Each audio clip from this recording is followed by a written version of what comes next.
Welcome to the Sprint Seminar Seminar.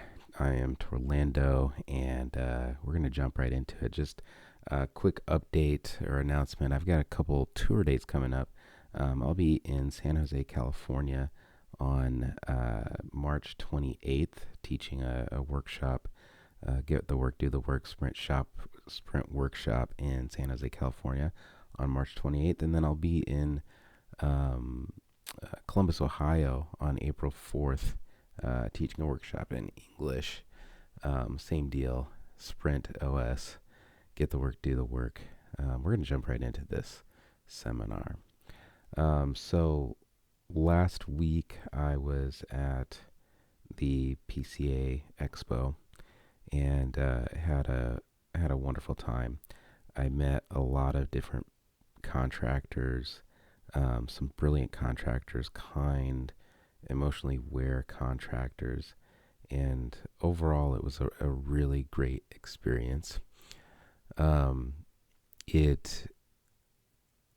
The overall experience made me remember how difficult it is to differentiate ourselves in the market, and how much money is wasted on marketing. People waste a lot of money on marketing, and it can often feel like a gamble. I had conversations of people who spent tens of thousands of dollars on marketing campaigns that absolutely went nowhere. And we're seeing kind of a resurgence in some of the more old school methods of marketing, which is actually kind of exciting to me. And so, because we're in March and, when spring break hits, this is where stuff starts to pick up. And when people get their tax returns, that's when stuff really starts to pick up for us. And so the task now is, how do we capitalize on the demand? How do we capture that demand? And how do we do it in the face of low price competition? Because it makes it hard. Since we're coming off of winter,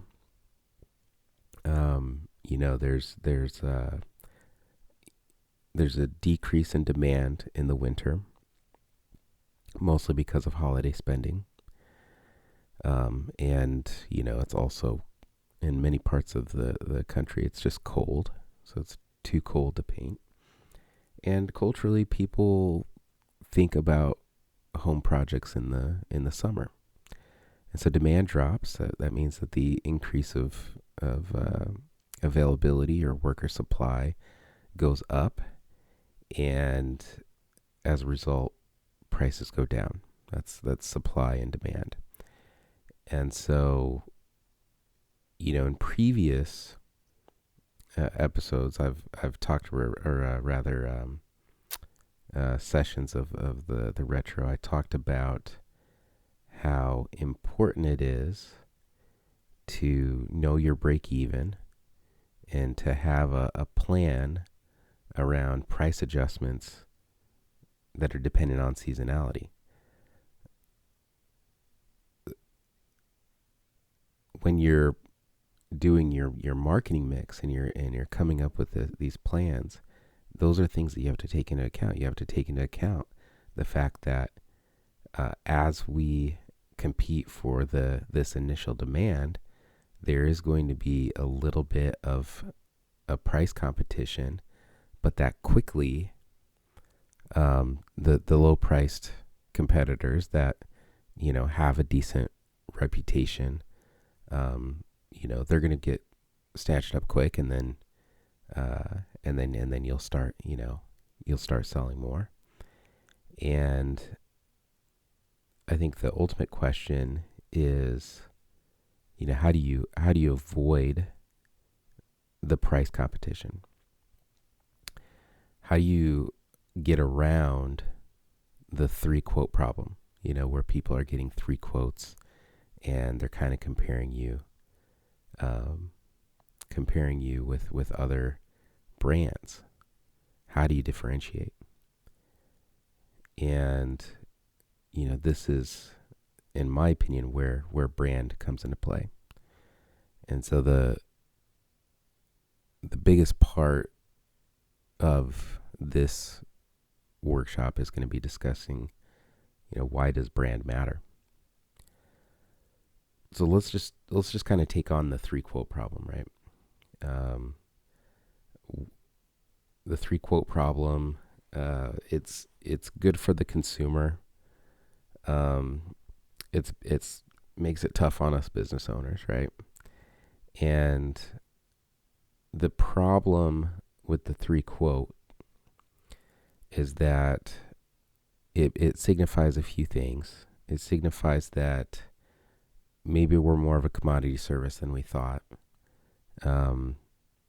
People's baseline assumption, especially if they have limited experience in working with contractors, is that, as long as the color looks good and the lines are straight, then, doesn't matter who does the work. And so there's, they want to get price comps. They want to make sure that they're not getting gouged. And there's also issues of urgency because they might have a deadline. And if they call somebody who is booked up and they can't get to the job, then they're going to have to go with somebody else. And so, it's kind of a cultural thing to get 3 quotes. It does put us into a commodity space. It does put us into a price matching battle. It is kind of first to come, first to serve, right? Those are the things that arise from the 3 quote problem. And there are specific sources where you can source leads where they not only do they instigate the 3 quote issue, but they it's how they make money. So if you take all the lead gen sites, you take Google, you take those sources, you take those primary sources of when people are, they're what I would call demand capture sites. So they're sites where you're capturing the demand, the existing demand. Sometimes people will call it the low-hanging fruit. But I mean, it's the low-hanging fruit idea. It's like, well, if it's low-hanging fruit, everybody can capture it, right? The tall people, the short people, the kid, everybody can capture the low-hanging fruit. So everybody's going after it, right? And that's how these sites make their money.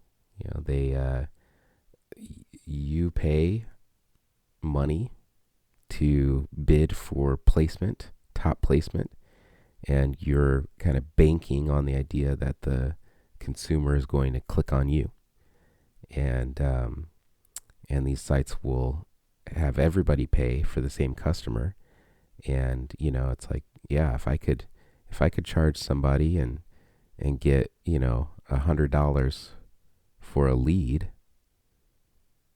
and I know that consumers are going to get 3 quotes, why not charge $100 to each of those people?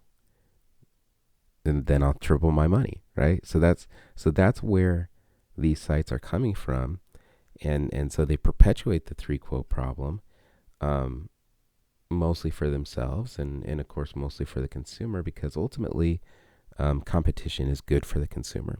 Competition allows the consumer to keep their costs in check. And if they're able to kind of keep their costs in check, then then it expands the power of their dollar, right? So competition is good for the consumer. It's good for these lead gen sites. It's not necessarily good for us businesses. Like if we could go in and not have competition, then I think we'd be well, we'd sell a lot more work, right? And so you have to ask then, okay, like, if those are the sources that kind of put us into these bidding wars, what are the sources that don't? Who doesn't get three quotes every time they need to pay something? Well, it's usually those repeat and referral customers, right? Referrals tend to get maybe one or two quotes, but if the referral is strong enough, a lot of times people are just going to go with the person that was recommended.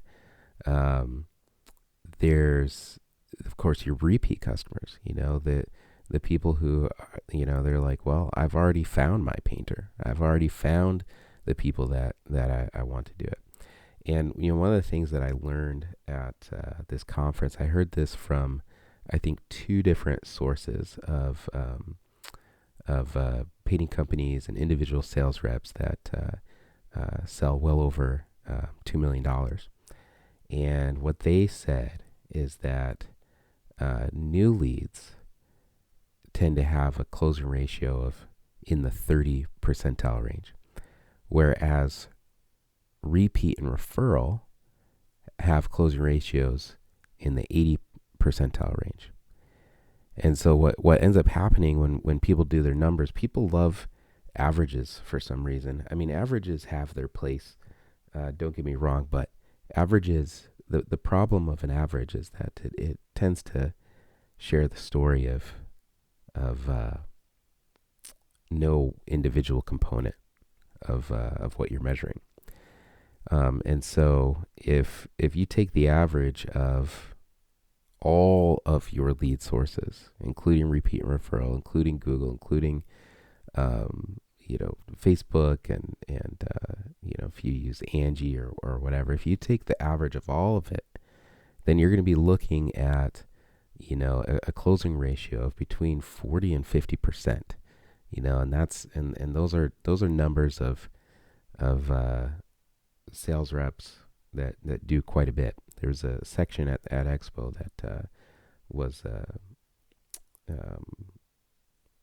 taught by the folks at Paint Scout and Textbook Painting, and they had interviewed a bunch of $2 million reps, and they looked at a bunch of data, and they found that individual sales reps that could sell over who could sell over $1 million had an average closing ratio of about I think it was like 43%, whereas the reps that sold over 2 million had 50% closing ratio. Well, that's an average of all the sources. And so when you ask them and you ask them to kind of break it down in terms of by lead source, repeat and referral went up to 80%. Company source leads via Google and lead gen sites dropped down to the low 30s.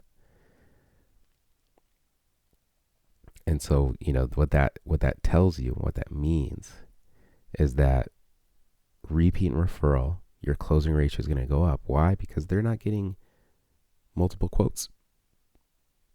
They're just coming to you. And the reason that they're coming to you is because they know you, they trust you, they remember your brand, and they feel most confident in buying from you. And so we have to identify what is the reason that people buy. Why do they buy? Well, they buy because of three reasons. They buy because of price, they buy because of timing, and they buy because of your brand. Now, the deal here is that the consumer can really only pick two of these. They can get two of these at a time. It's hard to get all three. It's hard to get a great professional company that has a great price and is going to be, very timely, and hit that kind of urgent goal. I used to think that this trifecta was price, timing, and quality of work. I think you you'll hear this. A lot of designers, like a lot of graphic designers, talk about this. The idea is like, well, it can be high quality, it can be done quickly, or it can be cheap, but it can't be all three, right? I swapped out quality for brand, primarily because of what you see in the marketplace. You see, especially with the contractor model. Now a brand that uses subcontractors, they're typically not the cheapest option on the marketplace, but the supply of their labor is cheap to them because they're typically paying them less than half of the revenue, which I think is, I have a lot of thoughts on that, but I won't go into that here. So basically, they're cheap, they're urgent, and and they have no brand, right? But the quality is there. So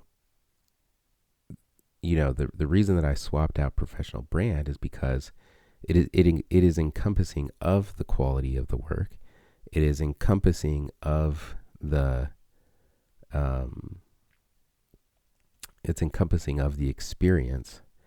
And I actually think that it differentiates more than quality, because why do people buy a professional brand and pay so much more than something that's more generic?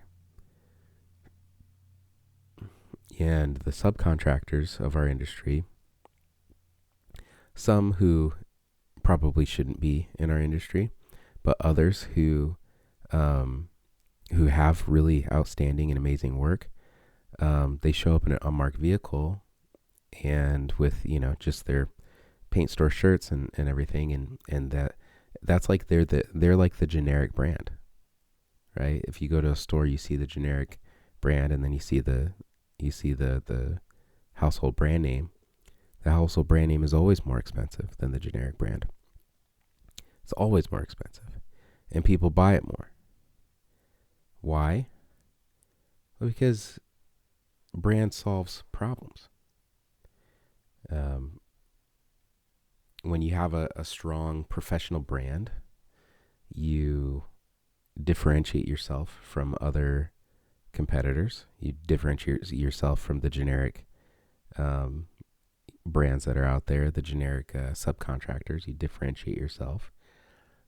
It's easier to remember. Your brand carries with it a reputation. And so the more that you build upon that reputation, the more that people are trusting of that reputation, because you have proof that you have done good work. People are more willing to wait when they have that trust, when they know what they're getting, when the value, when the perceived value is high. And that perceived value is really important. They say that satisfaction is perception minus expectation. And so at a base level, the consumer is going to have an expectation of quality of service and what they're getting. And when you only have a satisfied consumer when you've surpassed those expectations. In a brand that has their ducks in a row, that has internal processes that that benefit the consumer beyond the baseline of this is a good quality paint job, people become more willing to pay. You get fewer price comps when you have a strong professional brand. Customer loyalty increases because they can remember you. Trust increases. You actually attract better talent when you have a strong professional brand, and the perception of quality of a professional brand it helps you overcome the pricing timing hurdle, right? If you're really struggling with pricing and with timing, like you go to bids and you realize you're losing bids, and the reason that you're losing these bids is because they perceive you as being more expensive or too expensive. If they're not willing to wait for your services, wait for your waiting list, then what you actually have is you don't have a pricing or a bandwidth issue. You actually have a brand issue, because your brand isn't conveying that you're worth the wait and you're worth the extra money. And that's all within context. That's all within reason, because there's you don't want to price gouge. I've never been an advocate for price gouging. But what I know is that when you don't charge enough money, bad things happen. For one, you can't pay your bills. Two, you end up in situations where you're robbing Peter to pay Paul. You start, if the job goes, if you have such little room, there's just no margin for error. And so if something goes wrong on the job site, there is just not enough wiggle room in the budget to take care of it properly. You panic, you start rushing through things, you start skipping steps, and ultimately the customer suffers just because they weren't willing to pay $500 or $1,000 more, which is probably appropriate compared to the kind of off-brand, no-brand competitors that they're choosing. And you hear these stories all the time. You hear the stories where they end up choosing the low-price competition, and ultimately they wish they hadn't. I remember one guy telling me, I thought that I was looking for a deal, and what I should have been looking for was an investment. So brand matters in this regard.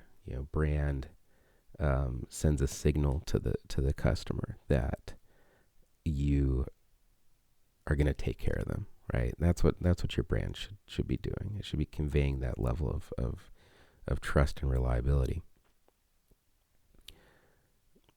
But again, psychologically, brand, it's so interesting because you can be comparing apples to apples, right? And if you're in an arena where you have competition that is talented, that has, maybe they have a brand, maybe they, but it does feel run of the mill. You can still be caught in these price wars. You could be a better painter and go up against somebody who has more reviews, and they're cheaper, and they'll win that job because they just because they did the work of getting the reviews. I've got competitors in my town that's where it's that way. I've got at least two competitors who I know for a fact were better painters. I know for a fact. I know that our mentality about craftsmanship is, above theirs. I know that, we're smarter about business. We don't wear flip-flops on the job site. I know for a fact that the customer is going to be better served by us, but they've got way more reviews than we do, right? And so from the perspective of a consumer, it looks and appears like they're going to get the same product. And so how do we differentiate? Well, this is where brand comes into play. So let's think about an example. If you were to go to your grocery store and you were to go down the coffee aisle. I'm not a coffee drinker, so if I mess this up, then they'll get mad at me because I don't know anything about coffee. But let's say you're down that aisle, and in one section you see all of the different blends of Starbucks, and in another section you see the store bought, the store bought brand, like if you're at Costco, maybe it's Kirkland. If you're at Kroger, they have like their kind of private selections or Simple Truth brands. Walmart has Great Value. So those generic brands, right? And if you're comparing, if you're like comparing the beans, then there's not a difference, right? Like if you're looking at like a Colombian blend, medium dark roast, Arabica beans, right? How did I do? Did I even pronounce that right? I'm telling you, I have no idea. I don't know anything about coffee. But let's say that you are comparing the beans, then there's no difference, right? Like, you should know that if I buy the Great Value brand from Walmart, that it's the same as the packaged up Starbucks. There's not a difference. There's just not. And yet, the Starbucks brand is twice the price, and their sales, they have way more sales. What's the difference? Well, obviously it's the brand. And the Starbucks brand, that logo, brand is not logo, right? Because if like logo mattered, Starbucks has probably the ugliest logo I've ever seen, but it's been there for so long. And people love their Starbucks. And if you can get Starbucks, like the thing is that buying Starbucks at the store is still cheaper than going to Starbucks and buying it after it's been, made by a barista. And so in their mind, they are getting a deal, even though they could buy the same coffee for half the price if they went with a generic brand. Why do people do that? Why, like, that doesn't make sense, right? If it's the same beans, why am I paying twice as much for the one that has the nicer packaging? Well, this is how brand works. It had to be the early 2000s, I want to say.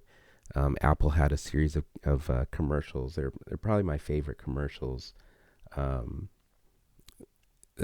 Probably my favorite commercials that in the history of commercials. And you'll remember them. They're these. I'm a Mac, I'm a PC, and they had two actors, Justin Long, who he's been in a lot of TV shows and movies.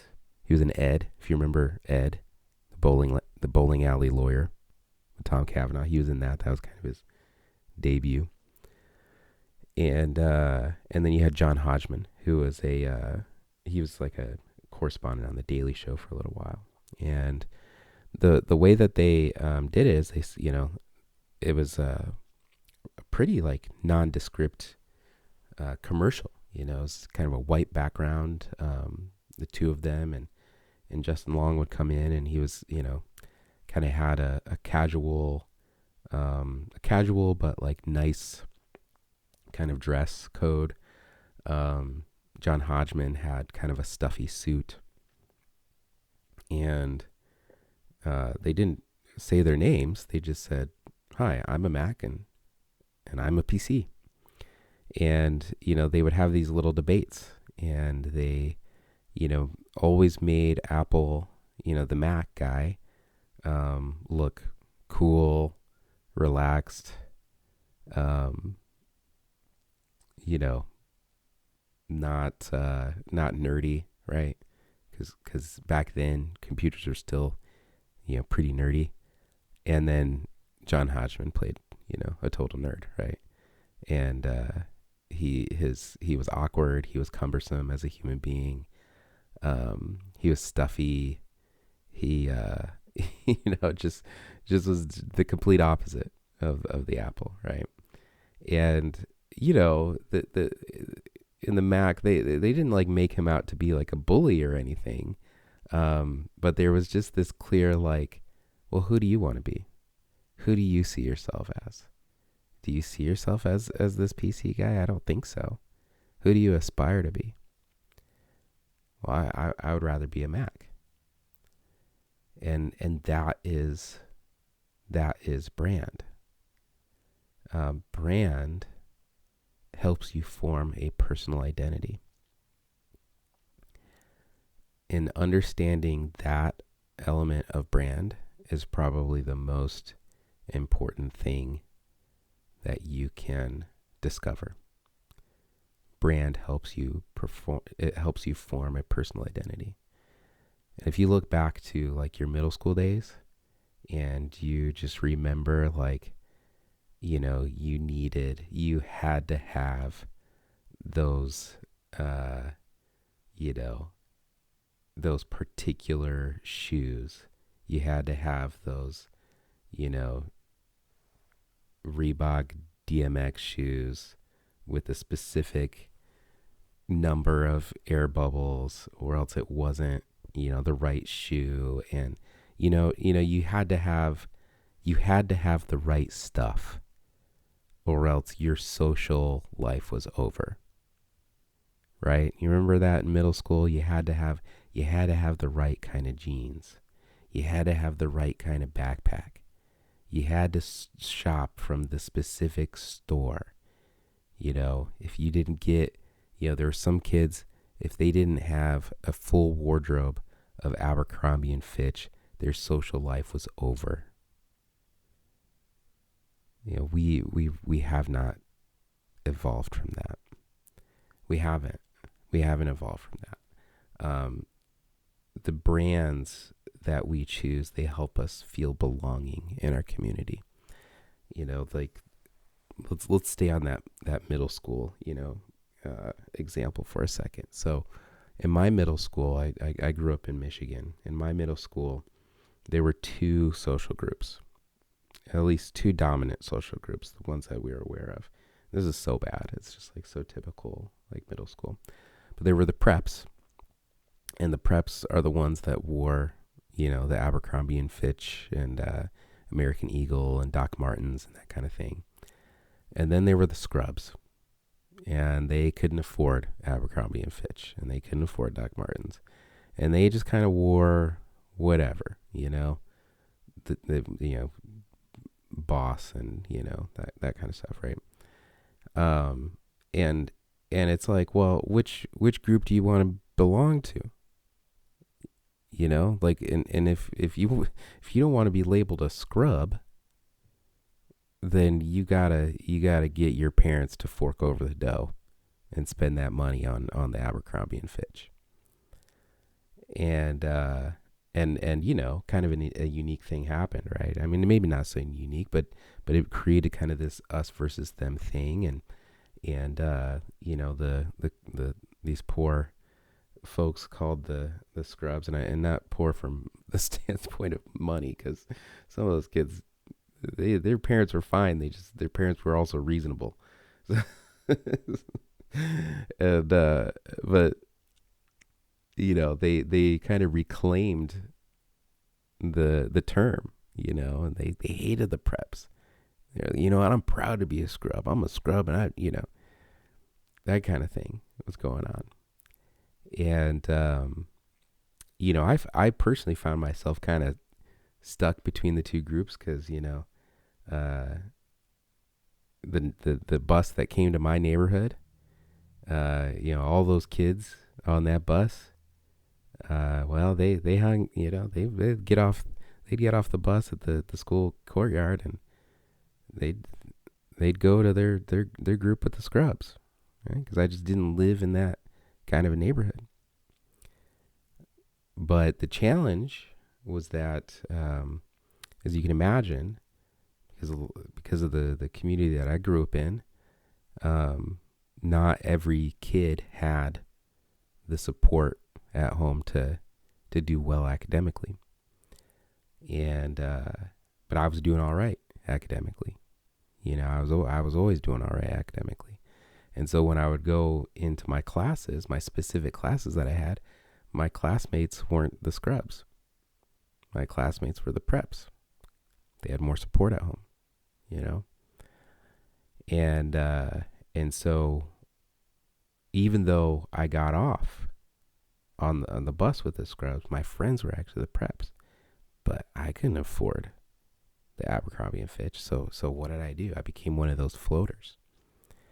And I remember thinking to myself, like, well, who do I want to be? Do I want to be identified as a scrub my whole life? Or do I want to try to get in with these preps? Like, I'm not really preppy, but, how do I certainly don't want to be a scrub. And so,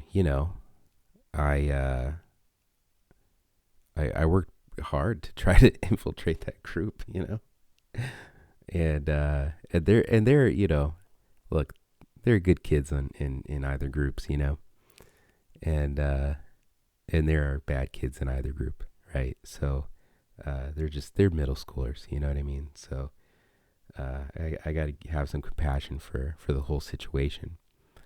But I really didn't want to be a scrub. and the catalyst was I actually my parents moved, and they didn't want me to have to start from scratch in a new middle school, so they asked me if I wanted to live with my aunt and uncle. And finish out middle school with my aunt and uncle. And, so I did. And my aunt and uncle lived in a neighborhood that changed my bus route. And so, all of a sudden I was getting off the bus with the preps, with my classmates. And I was also, while I wasn't able to afford the Abercrombie and Fitch, I was able to get a few American Eagle things, and that helped me join this community, right? And so that's how brand plays a role in both your personal identity and how you belong to your community. And it's the iconic brands that help you become your residual self-image. You might remember that term from The Matrix, actually, if you remember when Neo was unplugged, and he had a really hard time adjusting to the fact that he was unplugged. And so Morpheus brought him into a simulation of the Matrix. It wasn't the actual Matrix, it was a simulation. And he said, notice that your hair and your clothes is different. The plugs in your arms are gone. This is what's known as your residual self-image. Meaning this is the way that you see yourself. And people want to live their life in a way that they perceive themselves. When there is incongruence in the way that they perceive themselves and the way that they're actually living, they become unhappy. And the only way to change that is to take control of that image. Now, what's so kind of, in my mind, conceptually interesting about all of this is that when you take personal identity and you merge it with community, that's where you get culture. And great brands, iconic brands, invite people into their culture. So what is culture? Culture is a shared system. It's comprised of beliefs, values, customs, and behaviors that define a group of people. Culture is learned. We absorb culture through experiences, our environment, our social interactions. Culture is art, it's music, it's food, it's our home, it's our social norms, it's the neighborhoods that we live in. So if you have a social norm of taking care of your home, if your social norm is working with a designer, or which designer did you work with, or what project are you working on, that is a social norm. Like, there is a culture of people who take care of their homes. There's a culture of people who like specific color palettes compared to others.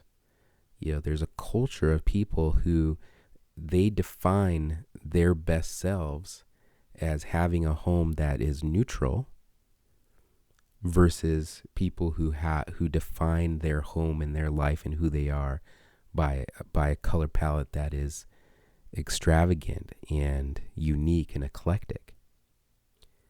Culture, it is our most deeply held beliefs and worldviews. And the reason culture matters in this conversation is because culture is the thing that shapes identity, and it fosters a community of shared resources. I'm going to say that one again. Culture shapes our identity, and it fosters a community of shared resources. So let's take it in two components. First, the shaping of our identity.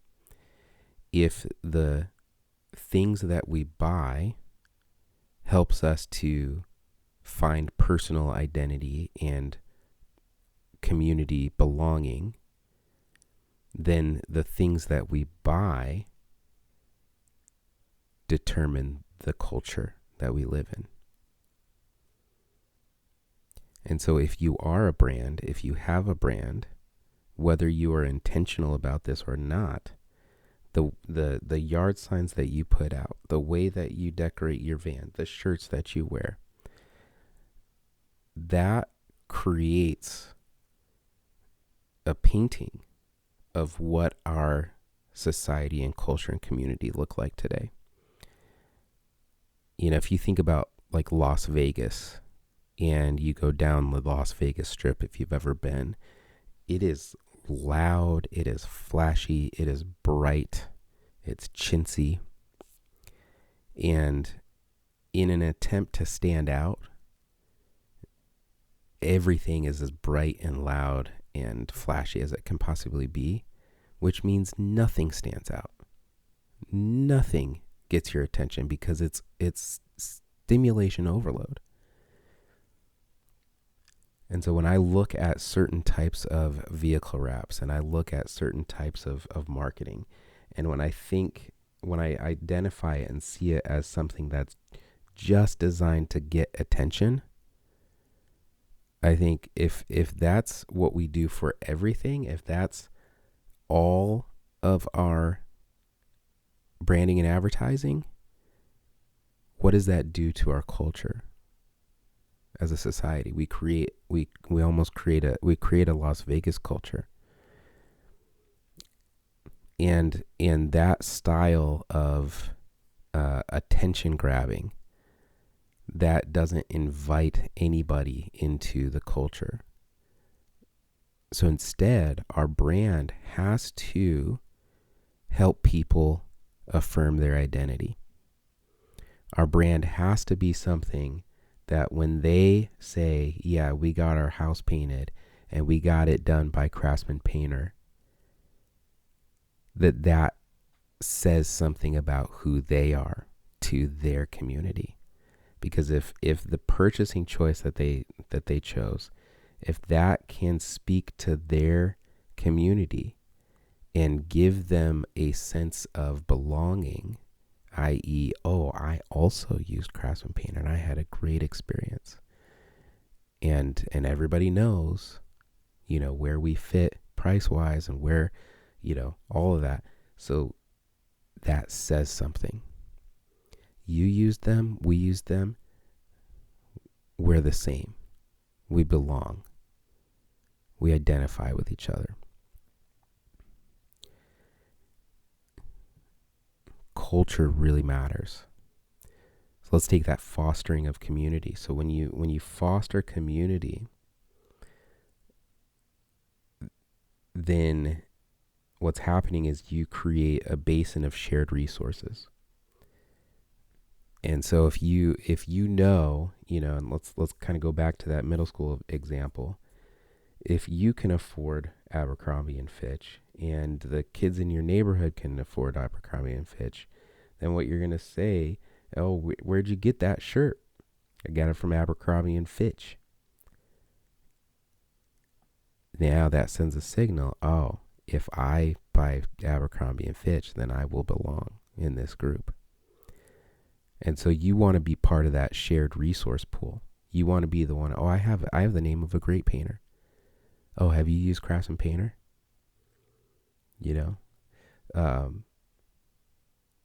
When you have that unique insight, when you have that shared resource, you become valuable to your community. And if you're valuable to your community, they're going to keep you around. And when the world starts to topple over, and the other political party forms a mutiny and decides to start a civil war, that's the fear, right? That's the fear. Then you know who's part of your tribe. You know what flag they're flying. That's brand. Let's go down that political line real quick. Flags.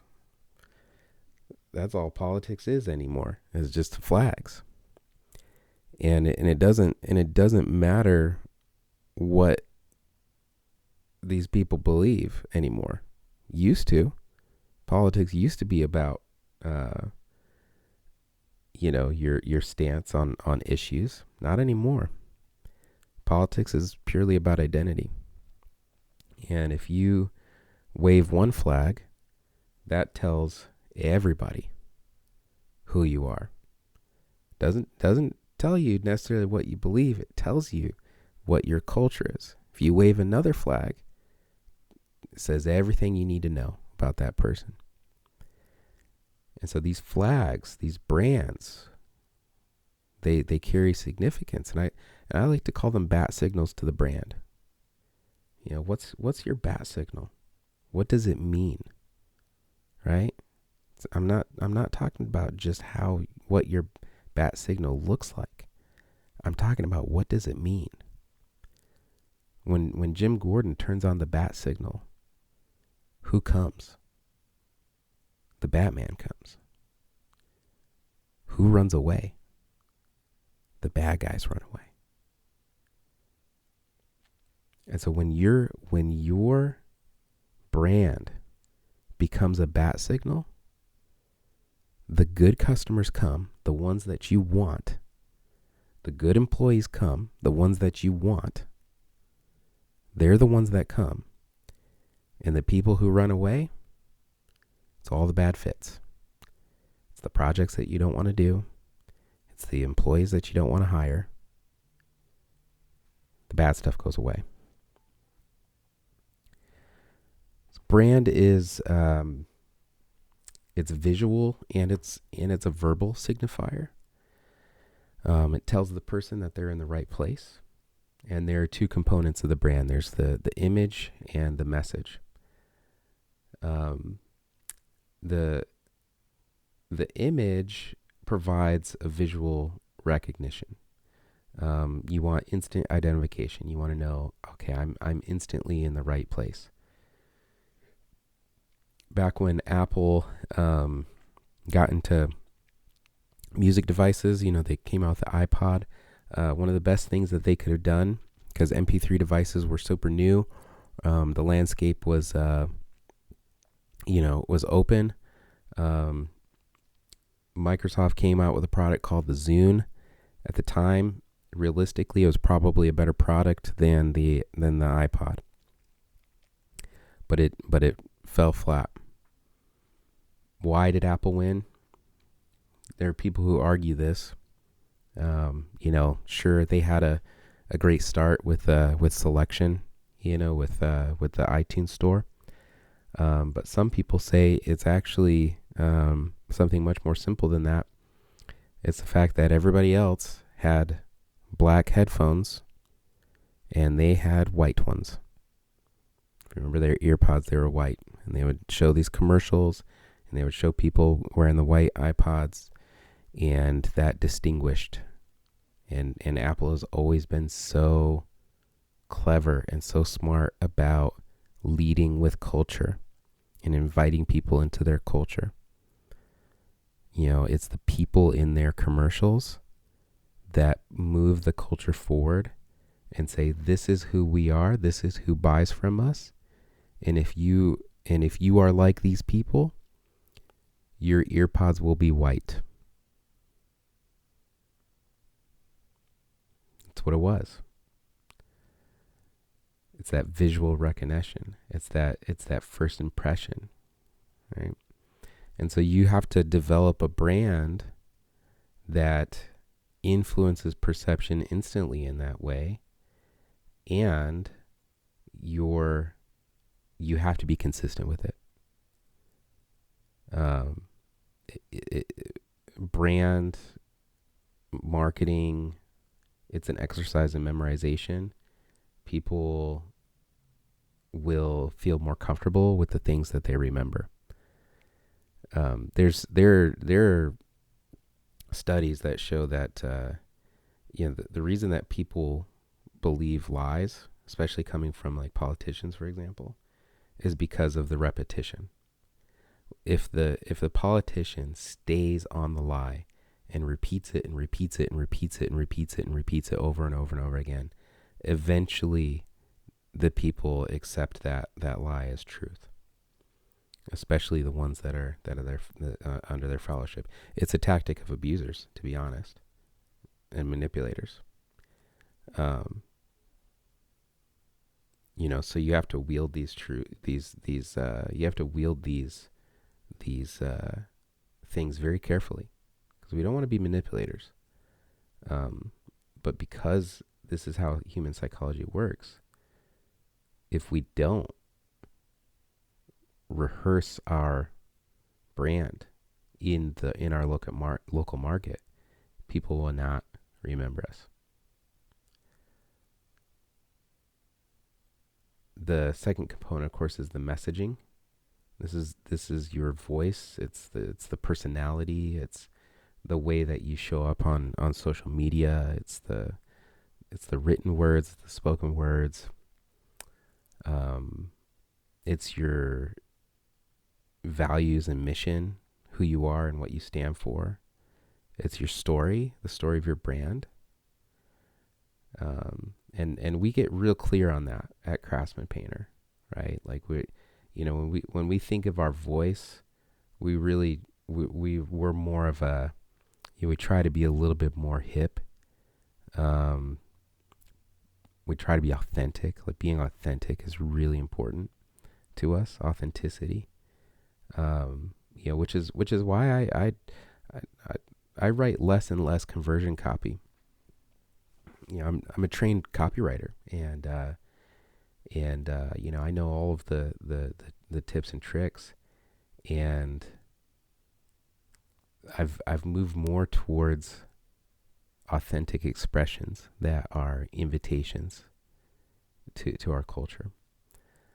The mission and values, we have guiding principles. We believe that painting makes a difference. And that's our mission, right? Our mission is make a difference in the lives of our customers, our neighborhoods, and our community of craftsmen and designers. And our guiding principles, such as our key characteristics, are to be fearlessly authentic, to spread kindness like confetti, and to not stop until we're proud. And so we look for people who value that. When we share that mission and those principles with our customers, it resonates with them. They want people in their home who believe those things. And we hire people who believe those things. right? And so that's an invitation. When we share our values with people, we're sharing our culture, and therefore we are inviting them into our culture. And if we can successfully invite them into our culture, then they will utilize us as a resource. So let's talk about how this works in the digital space. Because there's the physical space and there's the digital space. And I'm not going to be able to talk about the physical space today. Maybe we'll come back. You know what I'm going to do is I'm going to do just a review of the digital space, and then we'll come back to this next week or in the next sprint, and we'll talk all about how to use your brand for influence in both the digital and the physical space.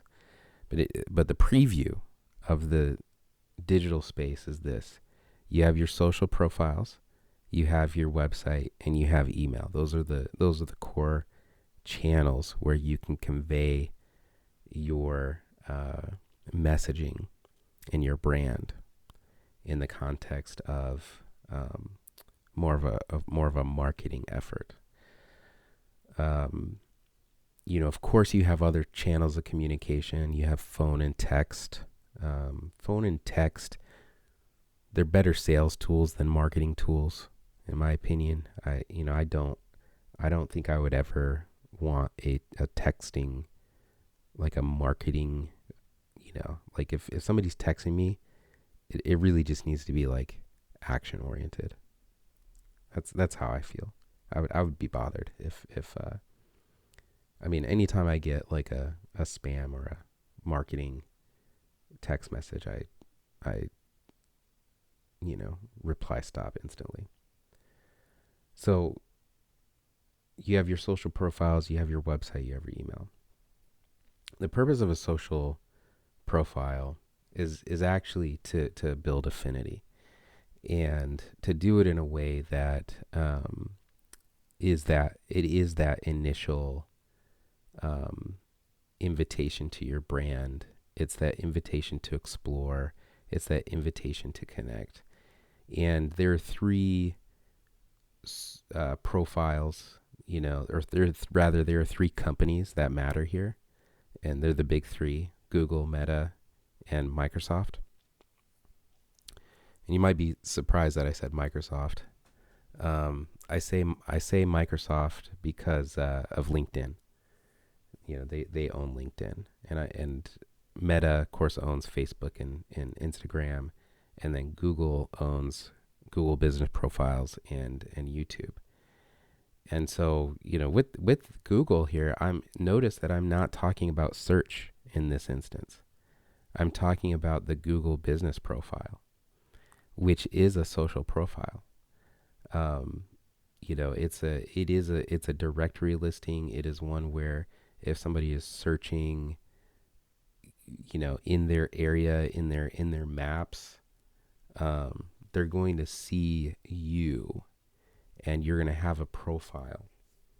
And this is before they get to your website. And so having your Google Business Profile updated, having consistent pictures going out, having all the information correct, being specific about even the nuanced detail of like how what letters you capitalize in your name and your profile. Use, instead of your logo for your profile picture, use a headshot so people can see you. Use a really good, inviting, friendly headshot. Nice big smile. Get it done. Get a photographer to give you profile shots. Nice big smile. Get reviews. That's the social component, because reviews are social proof. And there are, there are 6 components of influence that we need to have visible throughout our social profiles, our website, and even in our emails. The these 6 components are really important. We're going to go into them, especially in the next retro. But they're authority, social proof, liking, scarcity, reciprocity, and commitment. These 6 came out of a book called Influence by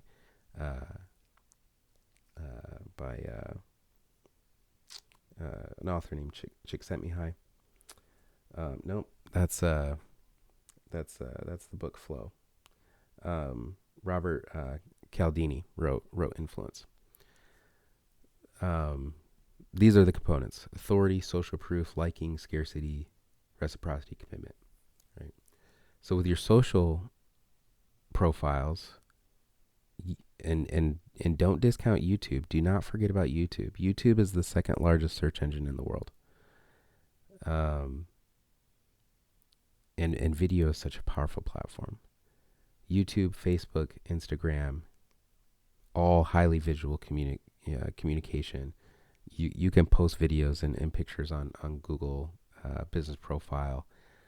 When you show pictures and videos of you performing the work, of your team doing the work, you're going to hit a lot of these principles of influence. You're going to increase your authority because people are going to see the work that you do.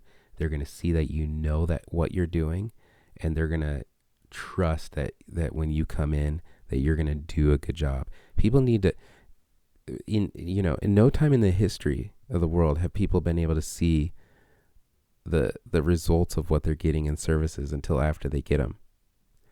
Today, you can invite people into that just by taking video. And so take the video, take the picture, show people the process, show who is going to be in their home. Help them understand what they're buying.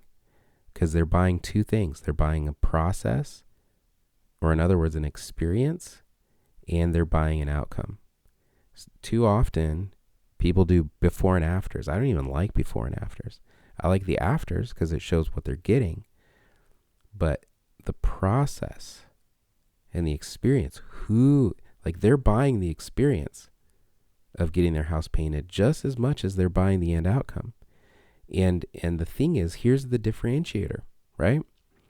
Because 2 companies, they could theoretically produce the same results, right?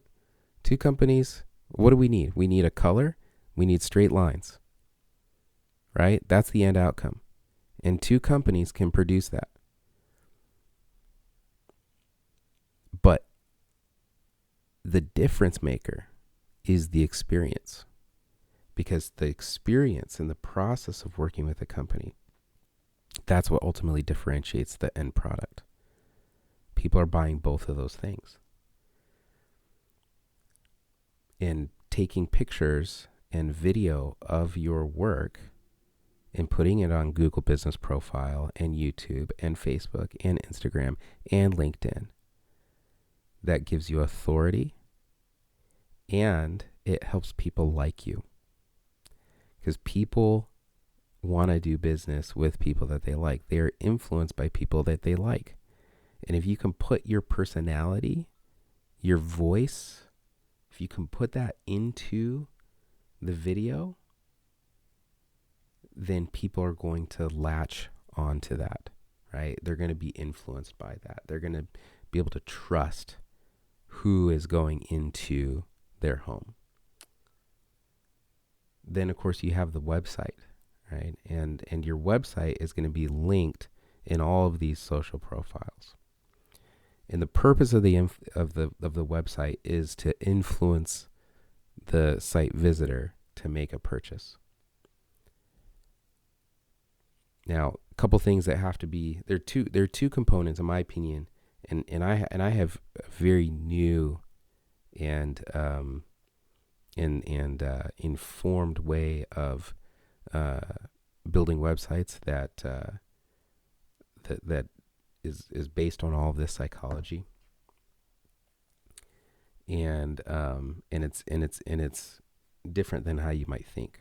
But we have to hit on all of these points of influence, authority, social proof, liking, scarcity, reciprocity, commitment. and the intent is to influence. The first thing that you need two components. You need a profile, a personal profile, because the most traffic that you can get is going to be the most. Let me rephrase that. The highest impact traffic that you'll get is direct traffic where you have shared it. Your biggest conversions are going to come from a landing page that is a personal profile page. You know, we at Craftsman Painter, we create these personal profile pages. It has your mugshot, it's got your name, it's got all of your contact information, a button to add yourself to their contacts, multiple ways of reaching out to you: phone, email, text message, calendar links. So, being able to book, a little bio. I share that every day. I share it every day with somebody, and it tells them who I am, what I do, where I do it. We want to claim that expertise in that area. So you want that social profile, because for the person networking, person talking to people, like it goes beyond a digital business card, and it goes beyond, a Facebook or an Instagram profile, because it is that it's that conversion piece. It's like, this is where you are going to commit to talking to me, right? And that 6 principles commitment. So we want people to take that step to commit to talking to you. So the digital profile, that's one component of the website. The other component of the website is the location-based landing page. And in that landing page, you want to, again, who, what, where, who are you, what do you do, where do you do it? That's going to, putting in that where builds the SEO. Claim authority over the topic, and then go right to reviews. Go right to reviews. Because if you just even notice your own patterns of, if you even take your own patterns of going to somebody's website, what are the first things you beeline to? As long as you know you're on the right site, you look at reviews and you look at price. And if they have good reviews and the price is right, then you look at the features and benefits of it, right? And so we just want to go straight to those reviews. And what you'll find is that people don't really read website copy anymore. Like, they become immune to it. They just skip right past it. But they read those reviews, right? They really read those reviews because they want to know the truth. They want to know what people are actually saying. And when you curate your reviews properly, you're going to curate the ones that highlight your value proposition. In fact, if you don't know your value proposition is found in your reviews, because those are the things that people find remarkable. And so you will be able to convey your features and benefits of working with your company through the reviews. You can let other people do the talking. And so most of the writing on our websites is actually the reviews, because that's what people read.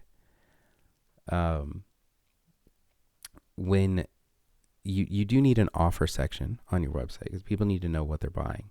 And that offer, it has three or four primary components. One, you want to, again, double down on the authority, but you also want to convey scarcity, reciprocity, and commitment. So make sure that your offer includes, some component that creates scarcity, or at least that authentically creates scarcity. And the most scarce thing that we have is time and availability, right? Especially if we're good at what we do. And so note that we have limited availability, or note that, the waiting list is, X number of weeks.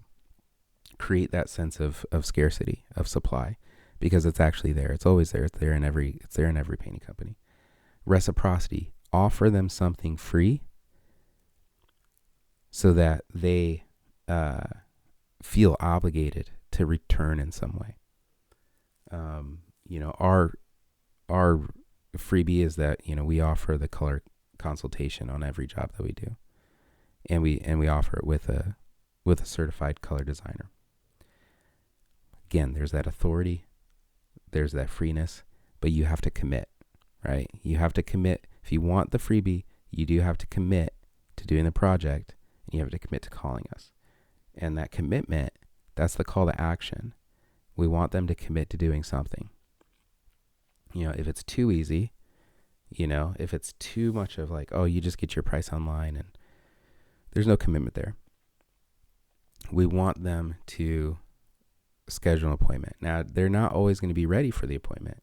And so that's why we have, if they're comfortable with calling, they're comfortable with texting, you want to be able to engage with them and answer their questions so that you can get them closer to that commitment, that first commitment of inviting you to the home. Having the ability to text instantly or to call instantly, that also gives you the opportunity to convey your expertise.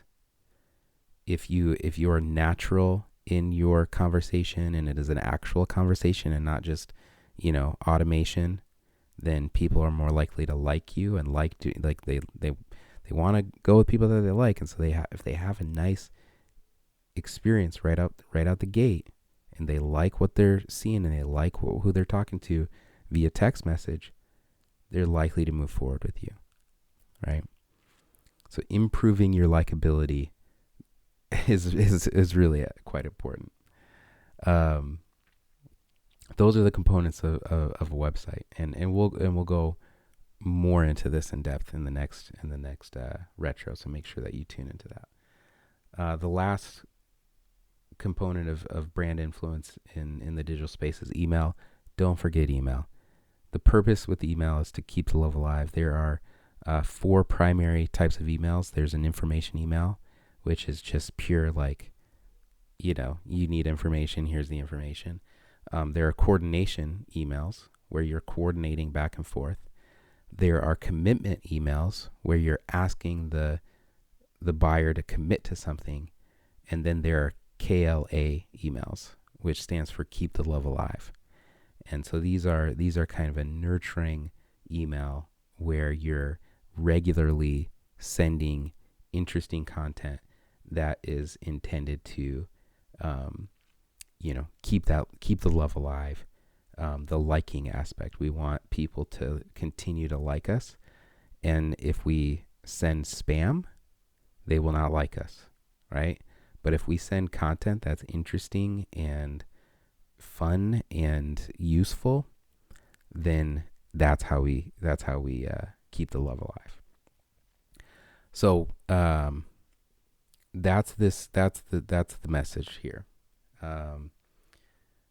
The brand is something that I think that most people think brand is for like Coca-Cola and Apple and the big players, but in the ever-changing landscape of marketing, digital, social media, AI, because of how easy it's becoming to start and run a business, the commodity factor, we're gonna see that in all industries. It is so easy with AI right now to create marketing clutter. It's so easy. And the only way to distinguish yourself from the competition is to have a professional brand. It's the only way. And I recognize that. I go out to these events and I see the companies that work as subcontractors and the companies that don't. And the difference is the brand. Subcontractors don't have a brand, and so they can't command the prices that they need to survive. They have to work under somebody who has a brand, right? And so, I said, shoot, well, we can give you a brand, which is why we started the Craftsman Painter Collective. The whole idea is to offer a brand in the box and give people who are quality workers, quality human beings, to give them a brand so that they can stand out. And by doing that, we create this collective and this community of people who are dedicated to craftsmanship, and we invite you to come in. If you're good at what you do, and you're cool, then come be a part of our collective. And even if you have a brand, but even if it's a great brand, come be a part of our collective. You can co-brand with us. You can use our Craftsman Painter logo as a seal of approval. If you're not a member of our brand, of our collective, go to craftsmanpainter.com/collective to check that out. If you are a member of our collective, we love you. We appreciate you. Keep doing good work. Make sure that you are promoting your brand, not just the company brand, but your personal brand. Because personal brand, the combination of personal brand and company brand, that's where the magic happens, right? Because like I said, people want to buy from people that they like and people who have authority. And it's one thing if you're just a guy, like you as an individual, your name means something and it carries authority and people will like you. But unless you have a polished and professional brand to support you and make you look extra polished and extra good, you're just going to look like all the other guys. And so make sure that when you're out there promoting both your personal brand and the company brand, that you're joining them together and that you're putting out that bat signal. All right. The Craftsman Painter logo and our websites and the work we do on social, that's our bat signal. So get it out there and let's go make some money out here. Thank you.